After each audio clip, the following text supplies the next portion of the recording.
Was at the bank to replace a lost debit card when the teller asked a question that ended my marriage. Sir, you have a recurring royalty deposit under your name. Would you like me to link it to your new card? I stared at her. What royalty deposit? She turned the monitor slightly. There it was, attached to a secondary card I had never seen before. A quarterly deposit of $320,000. The ledger went back 5 years. 20 deposits, $6.4 million.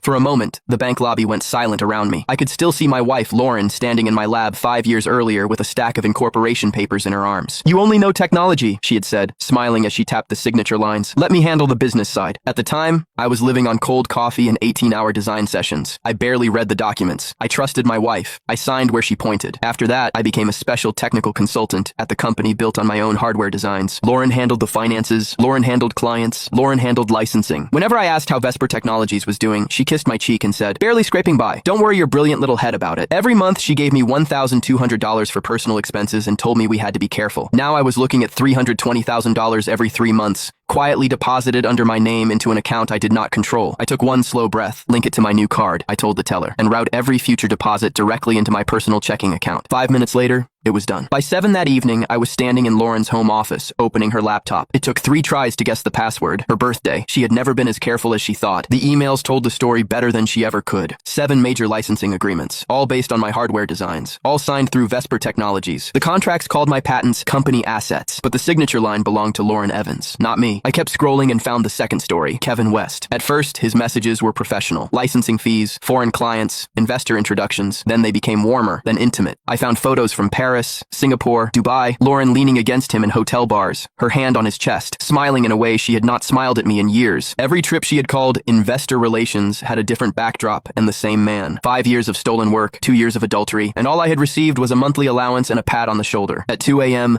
someone pounded on the front door hard enough to shake the frame. Lauren stood under the porch light, mascara smudged, hair wild from the airport. Larry, are you insane? She pushed past me and grabbed my shirt. Why did you touch that account? Do you have any idea what you've done? I looked at her hands on my collar. I was about to ask you the same thing. For half a second, fear crossed her face. Then she stepped back and rebuilt herself. It's operating capital, she said. You can't freeze Vesper's money because you got emotional. A royalty deposit under my name is operating capital? Her mouth tightened. So you went through my laptop? Yes. Lauren walked to the sofa, pulled a slim silver case from her purse, and lit a cigarette. In 5 years of marriage, I had never seen her smoke. Fine, she said. Kevin and I have been together for 2 years. She said it like she was reporting the weather. You were comfortable, Larry. You had your lab, your books, your little routine. Why blow up a system that worked? Worked for whom? For everyone who understood their role. That was the first time she stopped pretending. She told me the licensing agreements were executed under Vesper's corporate seal. She told me the money belonged to the company. She told me I had signed the paperwork years ago. Then she looked at me with something almost like pity. You're an engineer. You understand circuits, not corporate law. Don't embarrass yourself. The